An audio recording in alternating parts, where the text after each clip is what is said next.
नमस्कार, news one India देख रहे हैं आप। मैं हूं आपके साथ मनोराज सक्सेना। बात सबसे पहले किसानों और सरकार के बीच जो बैठक चल रही है उसकी कर लेते हैं। बैठक लगातार जारी है। आपको बता दें कि किसानों की कृषि कानून वापस लेने की मांग लगातार, उस पर बातचीत किसान संगठन समिति बनाने के पक्ष में नहीं है। कृषि मंत्री ने समिति का प्रस्ताव ठुकरा दिया है।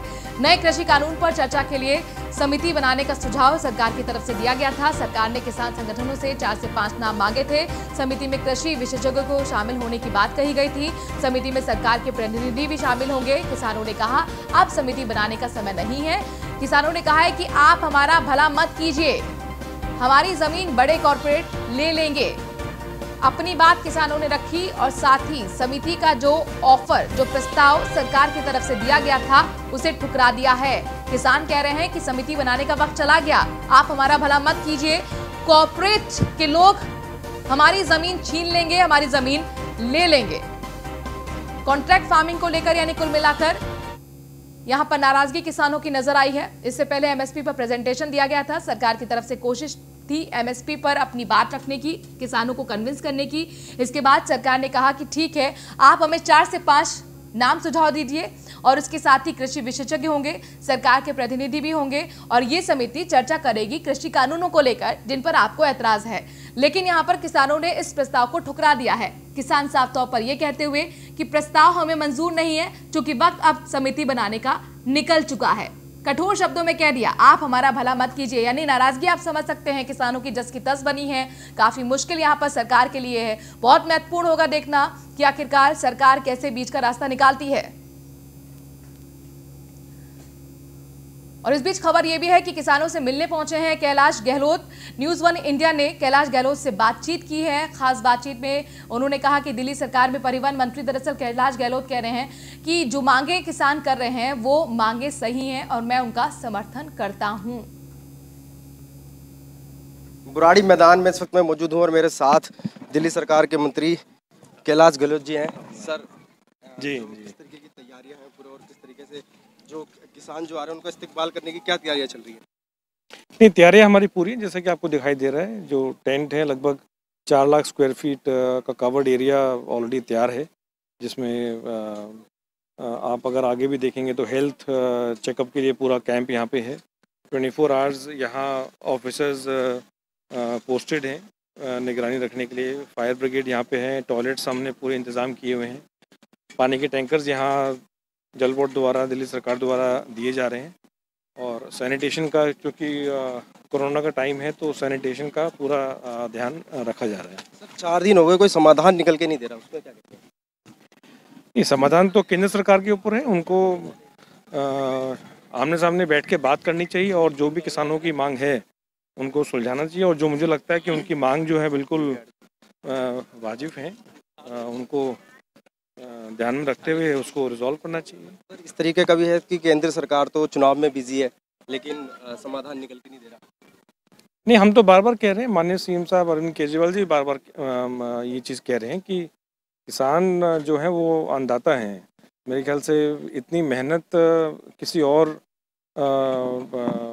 काम में नहीं होती जितनी मेहनत, संघर्ष, मुश्किलों के बावजूद किसान लगा रहता है खेत में और हम सबका पेट भरता है। तो आज हम पूरी दिल्ली सरकार, माननीय सीएम अरविंद केजरीवाल जी के नेतृत्व में हम हर तरीके से, और मैं भी किसान का बेटा हूं, किसान परिवार से हूं, हम हर तरीके से पंजाब के किसान, हरियाणा के किसानों के साथ खड़े हैं।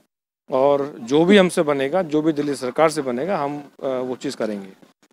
मैं भी किसान का बेटा हूं, ये कहना है मंत्री कैलाश गहलोत का। उन्होंने हमारे से खास बातचीत करी। वो इस समय मौजूद थे दिल्ली के बुराड़ी मैदान में और उन्होंने बताया कि जिस तरीके से केंद्र सरकार को इस चीज़ का समाधान निकालना है कि जो किसानों के जो मुद्दे हैं उनका जो सारा समाधान है वो केंद्र सरकार को निकालना ही है। और दिल्ली से टीपू सुल्तान की रिपोर्ट।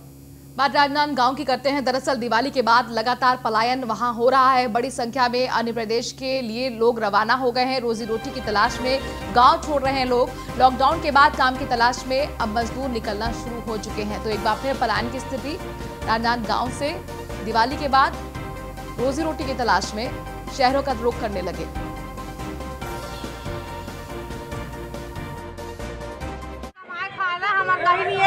घर टूटत फूटत है, अलवा जलवा हवे मुडाबरी हमार गाँव। कब आ रहे हो आप नागपुर में? अभी दिवाली का हुआ रे, फिर चंद्रे फिर वापस आ गए। अच्छा, काबर जात हो वहाँ पे? कमाए खाला। अच्छा, यहाँ का काम नाम नहीं है क्या? यहाँ पे अभी तो नहीं है, हो गए तो अभी जात हम भी कमाबो खाबो के जा। रायगढ़ से अगली खबर है, जहां पर कर्मचारी अधिकारी फेडरेशन ने मशाल रैली निकाली है। इस वक्त की बड़ी खबर रायगढ़ से, कर्मचारी अधिकारी फेडरेशन ने मशाल रैली निकाली। 14 सूत्रीय मांगों को लेकर सीएम के नाम कलेक्टर को ज्ञापन सौंपा है। अधिकारियों और कर्मचारियों ने संयुक्त रूप से प्रदर्शन किया है। साथ ही मांगे पूरी नहीं होने पर उग्र आंदोलन की चेतावनी भी प्रदर्शनकारियों की तरफ से दी गई है।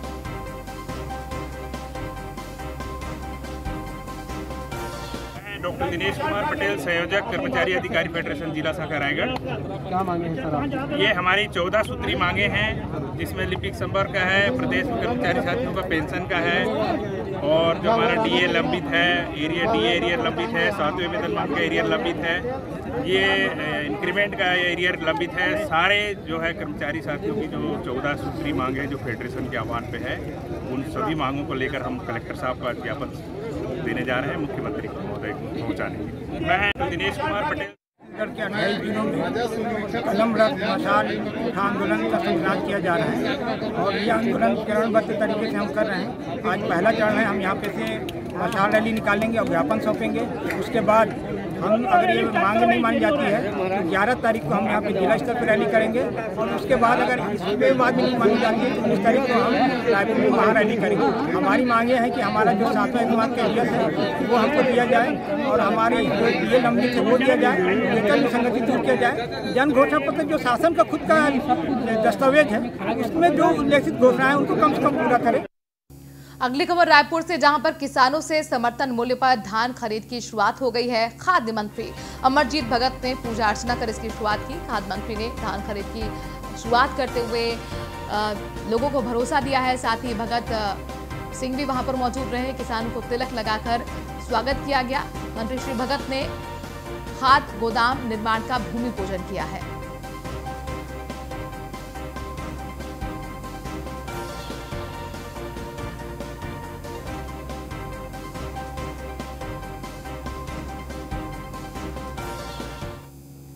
गुजरात से अगली खबर है। गुजरात के बीजेपी के राज्यसभा सांसद अभय भारद्वाज का निधन हो गया है।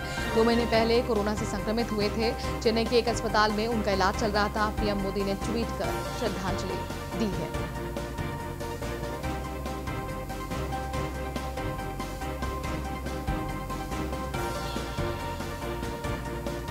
इस वक्त की बड़ी खबर अपने दर्शकों को बता रहे हैं। गुजरात से राज्यसभा सांसद हैं बीजेपी के राज्यसभा सांसद अभय भारद्वाज का निधन हो गया है। दरअसल उन्हें भी कोरोना संक्रमित 2 महीने पहले वो हुए थे और चेन्नई के हॉस्पिटल में वो भर्ती थे, जहां उनका इलाज चल रहा था। पीएम मोदी ने ट्वीट कर शोकाकुल परिवार को सांत्वना दी है। 2 महीने से कोरोना से संक्रमित थे राज्यसभा सांसद। लगातार कोरोना ऐसे कई वीवीआईपीज और कई सेलिब्रिटीज को हमसे छीन चुका है। जाहिर तौर पर ये साल कई लोगों को दुख दे के गया, अपनों को कई लोगों ने खोया है। राजनीतिक जगत से भी ऐसी ही खबर आई है, जहां पर गुजरात से बीजेपी के राज्यसभा सांसद का निधन हो गया है। और जयेश हमारे संवाददाता इस खबर पर ज्यादा जानकारी के साथ जुड़ गए हैं। जयेश, दुखद खबर, अभय भारद्वाज हमारे बीच नहीं रहे। कोरोना ने एक और राजनीतिक हस्ती की जान ले ली। जी, आपको बता दो 2020 कोरोना के में कोई बड़े नेता का निधन हो गया। बहुत ही बड़ी आज गिनाई जाएगी गुजरात के राजकारण में। जो ब्राह्मण समाज में बहुत बड़े नाम है अभय भारद्वाज, आज उनका निधन हुआ है। तो 2 महीने पहले कोरोना संक्रमित हुए थे। कोरोना संक्रमित होने के बाद राजकोट में उनका इलाज चल रहा था। वहाँ इलाज तबियत ठीक न होने के कारण उनको ट्रांसफर किया गया था, पर आज उनका दुखद निधन हुआ है और पीएम नरेंद्र मोदी ने भी ट्वीट करके उनको श्रद्धांजलि दी है।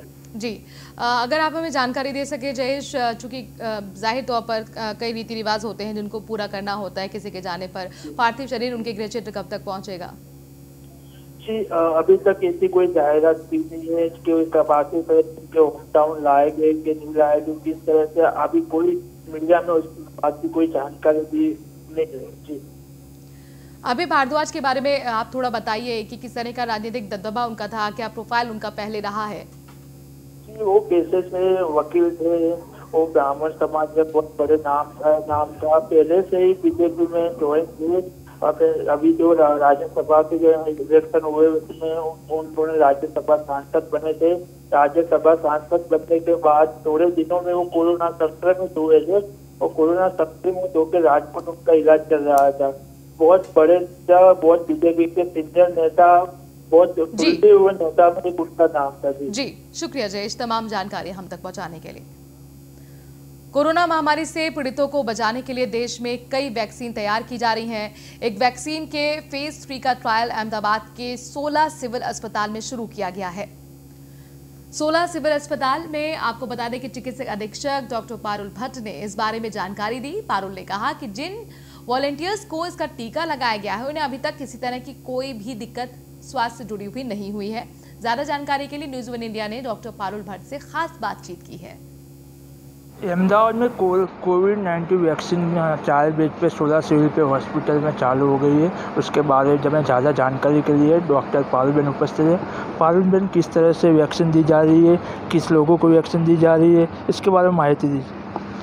हाँ, मैं doctor Parul Bhatt, professor and head of medicine department हूँ और ये कोवैक्सीन वैक्सीन की ट्रायल की प्रिंसिपल इन्वेस्टिगेटर हूँ। और इसमें हमने 16 सिविल हॉस्पिटल की साइट को असाइन किया हुआ है। तो उसमें हमने ये लास्ट 3 डेज से स्टार्ट कर दिया है ये वैक्सीनेशन का प्रोग्राम। और इसमें हेल्दी वॉलंटियर्स जो एजुकेटेड है और अपने बायोडेटा वो दे सकते हैं और वो खुद अपने क्योंकि इसमें हर महीने हमें फॉलोअप के लिए उनको बुलाना होता है। तो जो लोग ये सिस्टम को समझ सकते हैं और हर महीने यहाँ आके अपना चेकअप कराने के लिए रेडी है, वो सारे हेल्दी वॉलंटियर्स जिसमें उनको कोरोना नहीं हुआ हो, जिनको घर में किसी को कोरोना का रिपोर्ट नहीं पॉजिटिव और कोई ड्रग की एलर्जी नहीं हो, इस तरह के थोड़े नॉर्म्स है जो बहुत कॉन्फिडेंशियल होते हैं ज़्यादातर। उसमें अगर वो लोग विलिंगनेस देते हैं तो उसके बाद में उसको हम वैक्सीन के बारे में बताते हैं और उनको कैसे फॉलोअप में आना है और किस तरह उनको क्या क्या चीज़ों का ख्याल रखना है, वो सारी चीज़ें हम उनको बताते हैं। मैडम, कोविड वैक्सीन देने के बाद कितने दिन तक आपकी निगरानी में रहते हैं, किस तरह से प्रोसेस होता है? ऐसे तो ये पूरा वैक्सीन का प्रोग्राम है, वो 1 साल के लिए निगरानी में रहेंगे वो लोग और उनका ऊपर बॉडी में उसका क्या असर है और उनको देने के बाद कोई दिक्कत होती है कि नहीं, वो सारी चीज़ें हम चेक करेंगे 1 साल तक। तो ये थे डॉक्टर पारुल बहन, उनके कहने का मतलब वैक्सीन देने के बाद 1 साल तक अंडर प्रोसेस रखा जाएगा, उनके ऊपर ध्यान दिया जाएगा। अहमदाबाद से जयेश प्रजापति, न्यूज़ 1 इंडिया। मंदसौर में एक निजी नर्सिंग कॉलेज की मनमानी के खिलाफ प्रदर्शन हुआ है। एवीवीबी की तरफ से ये प्रदर्शन किया गया है और तमाम जो छात्र थे वो सड़कों पर उतर आए। प्रदर्शन करते हुए जिला कलेक्टर कार्यालय के बाहर पहुंचे, कॉलेज प्रशासन के खिलाफ नारेबाजी की। इस दौरान प्रदर्शन कर रहे छात्रों ने कहा कि कॉलेज संचालक एक ही कॉलेज में मेडिकल, पैरामेडिकल और नर्सिंग सहित कई कॉलेज चला रहा है। साथ ही कॉलेज में डिग्री बांटने का भी यहाँ पर काम चल रहा है। एवीवीबी के छात्रों ने कलेक्टर को चेतावनी दी कि अगर कॉलेज संचालक की मनमानी पर कार्रवाई नहीं हुई तो विद्यार्थी परिषद आंदोलन पर उतर आएगा। शिकायत के संबंध में बताया उन्होंने, तो उसका ज्ञापन अभी कलेक्टर साहब के यहाँ भेज रहे हैं। जो भी विधि अनुसार कार्रवाई होगी हम करेंगे।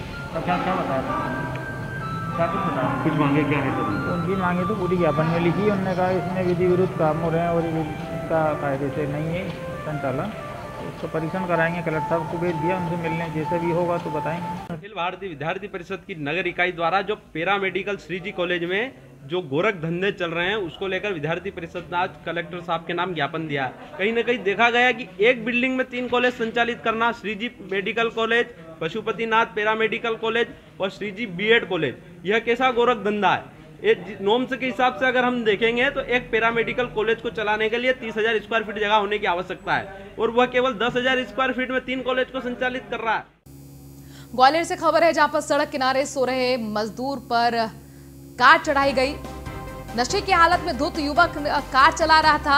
हादसे में 3 मजदूर घायल हुए हैं, एक की हालत गंभीर बताई जा रही है। घायलों को इलाज के लिए अस्पताल में भर्ती कराया गया है। इलाज कराने अस्पताल पहुंचे घायलों को डॉक्टरों ने भगा दिया। घायलों को डॉक्टर ने पुलिस के साथ आने के लिए कहा। तो एक तरफ देख सकते हैं कि किस तरीके से यहाँ पर जो मजदूर घायल अवस्था में थे उनको प्रताड़ित डॉक्टरों ने भी किया है। इलाज जो उन्हें उस वक्त पर बेहद जरूरी था उसे इलाज देने से मना किया और कहा कि पुलिस के साथ आए। सोए थे, एक बार गाड़ी आई तो मैंने उसको वहाँ पे खड़ी थी, सामने खाना बना रहे थे। मैंने उसको भाई मना करा, मैंने गाड़ी आप पीछे कर लो। कहा ठीक है कोई बात नहीं, हम अभी थोड़ी देर बाद गाड़ी हम हटा लेंगे। तो हम लोग खाना ना पीना खा के 11 बजे तक हम लोग सो गए। अचानक में वो गाड़ी आई इधर से, सोते मरते हम लोग एकदम मैंने सोचा कि कुत्ता चढ़ आया। मैं एकदम से देखी ना वो गाड़ी एकदम से, तब मैं उठी मैं सोची भागू मैं उधर को, मैं भागी तो मैं गिर पड़ी उधर को। कितने लोग घायल हुए हैं? 3 जन। कौन कौन है? हमारा हस्बैंड, मैं, मेरे बच्चा। और मंदसौर की बात कर लेते हैं, जहां पर दबंगों को ऐसा लगता है कि खाकी का खौफ कतई नहीं रह गया है। दबंगों ने दलित की बारात रोक डाली, दलित युवक को घोड़े से उतार दिया। पुलिस ने मौके पर पहुंचकर दोनों पक्षों को समझाया। 8 लोगों के खिलाफ मामला दर्ज किया गया है। पुलिस की मौजूदगी में दूल्हे के वहां से निकाल दिया गया। सुबह सरा थाना क्षेत्र के बदनजी का खेड़ा का ये गाँव का मामला। और आखिरकार सवाल ये है कि दबंगों के बीच में खाकी का खौफ क्यों नहीं है।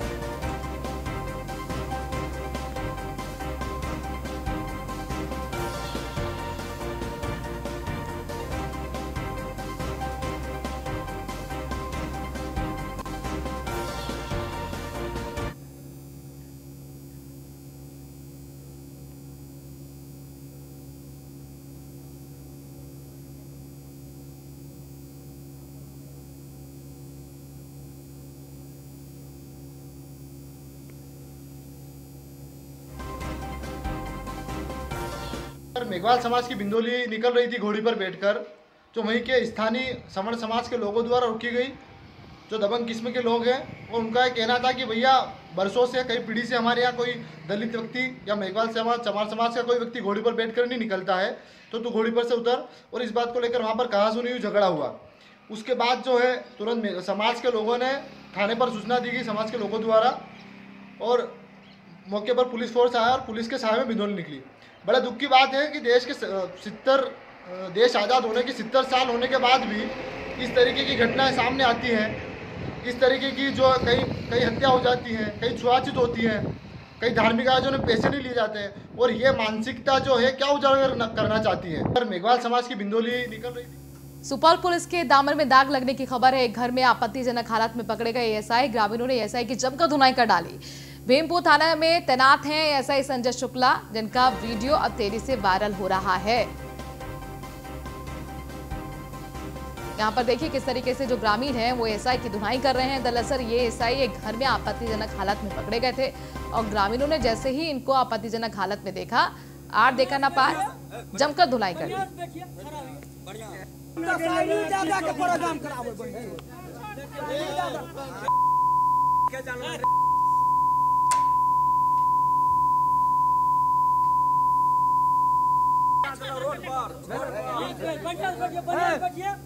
बढ़िया